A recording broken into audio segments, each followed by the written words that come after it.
Mesdames, Messieurs,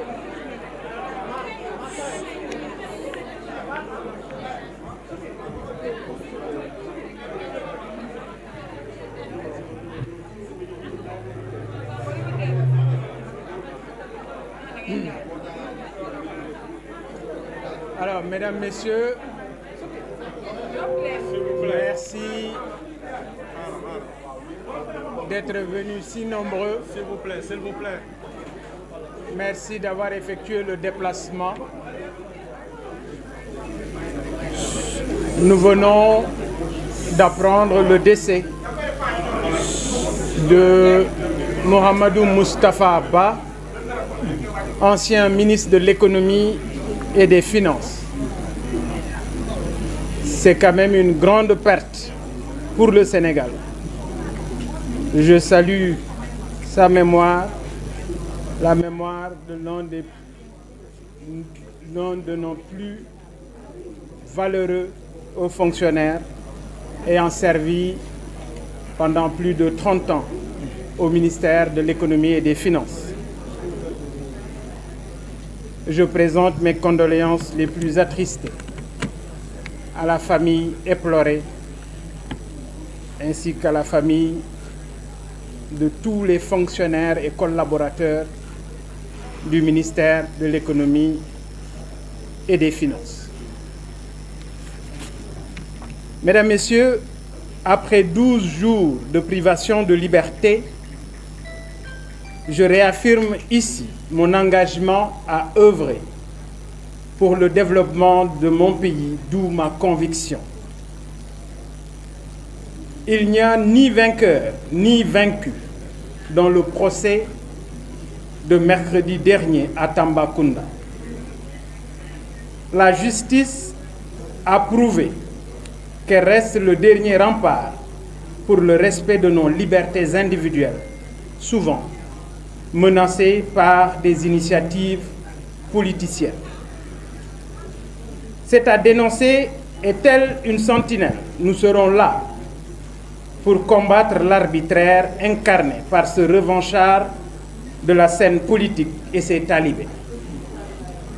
Il confond ses casquettes de Premier ministre et de chef de parti. Sa position actuelle lui permet d'accéder à des dossiers secrets classés, secrets d'État qu'il tente de manipuler dangereusement. Il en fut ainsi à Bakel, sur une route nationale sans jalonnement, comme nous avons l'habitude de le constater à l'occasion de chaque sortie du chef de l'État. Son ministre de l'Intérieur, Jean-Baptiste Tine, le patron de la gendarmerie, le général Martin Faye, et le procureur de Tamba, Aliou Dia, ont déployé toutes leurs énergies sur instruction de leur chef, pour appliquer une décision politique illégale en violation de la Constitution contre ma personne. Ils ont tous agi en vrais militants du parti PASTEF pour me mettre en prison. Le communiqué sanctionnant mon arrestation est truffé de contre-vérités. Et toutes les vidéos le prouvent. Je n'exclus pas d'ailleurs, avec mes avocats, de porter plainte contre la gendarmerie nationale. Malgré cette injustice, j'ai agi en homme responsable, sans user de subterfuges fantaisistes pour échapper à la justice, comme le faisait ce tricheur et peureux de la cité Keur Gorgui. Je suis connu pour mes actions humanistes à travers le pays pour venir en aide à mes compatriotes. Où était Ousmane Sonko lorsqu'en 2012, je mobilisais 500 millions de francs CFA pour secourir les populations en détresse à cause des inondations, certainement dans les dossiers fonciers nébuleux de son ex-mentor poursuivi pour 8 milliards par la CRI. Mon engagement pour mon pays et pour mes compatriotes ne date pas d'aujourd'hui. Et je ne cherche pas, ni par le mensonge, ni par les manipulations, à verser du sang de la jeunesse pour accéder au pouvoir. Je suis un homme de vérité, de justice, un humaniste engagé pour les bonnes causes. C'est ce qui m'a conduit à la prison de Tamba. En moins de 2 mois, j'ai fait l'objet de 2 arrestations. C'est la preuve tangible que je fais l'objet de persécutions orchestrées par Ousmane Sonko et le PASTEF, dont je suis la cible principale. Ils tentent vainement à m'empêcher d'exercer pleinement mon droit en tant qu'opposant. J'ai été victime d'arrestations illégales, de détentions arbitraires, d'interdiction de circuler librement dans mon propre pays. Les restrictions ou la restriction qui m'a été injustement imposée reposait sur la seule volonté de l'autorité politique et non sur la loi. Cet acte politique était disproportionné par rapport à la nature humanitaire de la mission de la délégation de la coalition Sàmm Sa Kàddu, qui consistait à secourir près de 60 000 citoyens sénégalais sinistrés dans le département de Bakel et abandonnés à leur sort. Le président de la République n'est jamais passé par cette route nationale.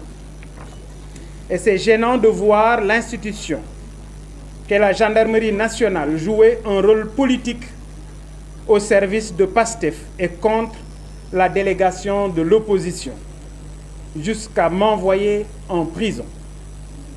Par conséquent, j'ai instruit mes avocats de travailler en vue de saisir le Comité des droits de l'homme des Nations Unies, car les Sénégalais ne peuvent plus continuer à vivre sous le régime de la privation des libertés et de la violation des droits humains.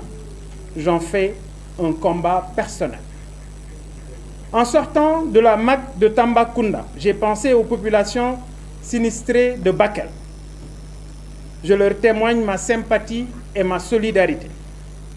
J'ai pensé à tous ces détenus, dépourvus de tout, à l'opposition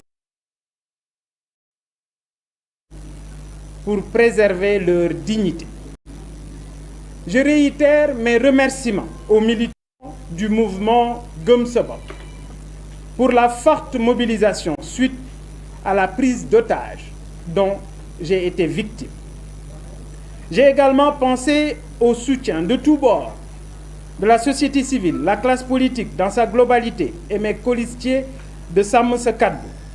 C'est le lieu d'exiger la publication des résultats de l'enquête demandée par le président de la République suite au saccage barbare du siège de notre frère, le député maire de Dakar, Barthélémy Diaz.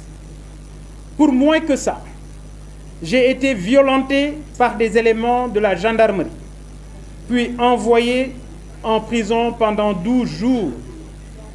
Alors, comment comprendre que Abass Fall, d'usage d'armes de tout genre, qu'il soit libre jusqu'à présent? C'est l'effondrement de l'état de droit au Sénégal face à une justice partisane et à un sens unique. D'ailleurs, les ministres de la Justice et de l'Intérieur ont fini de créer un État pastéfien. Le chef de l'État, chef suprême des armées, Bassirou Diomaye Diakhar Faye, doit prendre ses responsabilités pour mettre un terme aux agissements de Ousmane Sonko contre les militaires et contre les opposants. Le Premier ministre doit cesser de parler des sujets relevant de la sécurité publique dans ses meetings. C'est de l'irresponsabilité tout simplement. Toutefois, nous tenons à dire aux Sénégalais qu'il n'y a jamais eu de rapport qui incrimine un général de l'armée. C'est faux. Tout comme il n'y a aucun compte bancaire contenant 1000 milliards, c'est également faux. Retenez juste que les mensonges d'hier, ceux d'aujourd'hui et de demain sont totalement faux. Ousmane Sonko met le pays en danger. Notre économie s'est écroulée. Les institutions sont fragilisées. L'image de la justice est balafrée. Le Sénégal touche le fond. Face à toutes ces crises, le président de la République doit prendre ses responsabilités.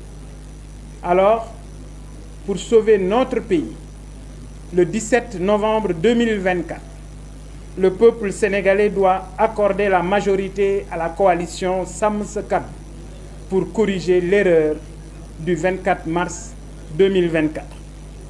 J'en profite pour remercier les Sénégalais de la diaspora, la communauté chrétienne, les familles religieuses et particulièrement le khalife général des Mourides Serigne Mountakha Bachir. Je remercie les lanceurs d'alerte, nos forces de défense et de sécurité, notamment l'administration pénitentiaire. J'adresse toute ma reconnaissance aux militants du mouvement citoyen Gëm Sa Bopp qui ont porté le combat dénonçant cette prise d'otage dont j'ai été victime sans jamais baisser les bras. Mes remerciements sont également adressés à toutes les organisations de la société civile sénégalaise, sans exception, à toute la classe politique dans sa globalité, à mes colistiers de Sàmm Sa Kàddu, aux Sénégalais de la diaspora réunis autour de ATEL et de leurs alliés. J'associe à ces remerciements toute la presse sénégalaise, les correspondants des médias étrangers, les lanceurs d'alerte, nos forces de défense et de sécurité également. Je remercie très sincèrement et j'encourage le personnel du groupe des médias sans exception. J'ai eu écho et j'ai pu suivre depuis ma cellule le travail remarquable et inlassable pour la défense de la démocratie sénégalaise et des libertés. Aux jeunes reporters, à mes consoeurs, à mes confrères de toute la presse, j'ai su garder de bons souvenirs de votre engagement pour la sauvegarde des libertés. J'adresse ma plus haute considération à mon pôle d'avocats. J'aurai le temps d'y revenir. Pour finir, nous lançons un appel aux partenaires du Sénégal sur la situation d'une grave fragilité dans laquelle se noie petit à petit notre pays, tant au plan politique que financier. Nous appelons la communauté internationale à la vigilance, car ce pays vit une situation inédite qui doit attirer toutes les attentions. Nous interpellons l'Union africaine, la CEDEAO et les Nations unies. Enfin, j'invite le président du parti PASTEF, le Premier ministre Ousmane Sonko, à publier dans les 24 heures sa déclaration de patrimoine. Chers concitoyens, vous serez surpris. J'invite également Ousmane Sonko à dire dans les 24 heures et publiquement s'il va criminaliser l'homosexualité une fois à l'Assemblée nationale. Et enfin, il devra nous confirmer ou infirmer s'il est titulaire d'un compte bancaire à l'étranger. Je vous remercie de votre aimable attention.